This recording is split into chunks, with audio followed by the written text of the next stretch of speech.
Pemirsa, PJ Bupati Kabupaten Aceh Besar yang diwakili Sekretaris Daerah Sulaimi serta didampingi staf ahli, asisten Sekdakap serta unsur terkait lainnya pada Selasa 4 April 2023 malam menyambangi Masjid Al-Mukhlisin yang terletak di Gampung Miruk, Kemukiman Menara Baru, Kecamatan Krung Baru Najaya, Aceh Besar.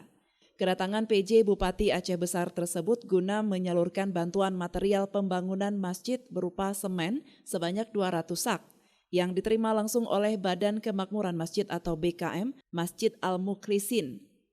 Selanjutnya, rombongan Sekdakap Aceh Besar berbuka puasa bersama unsur Forkopimcam Krung Baru Najaya, pengurus BKM serta masyarakat.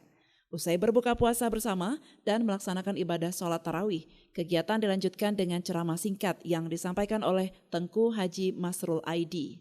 Dari Aceh Besar, Lala Nurmala melaporkan untuk Puja TV Aceh.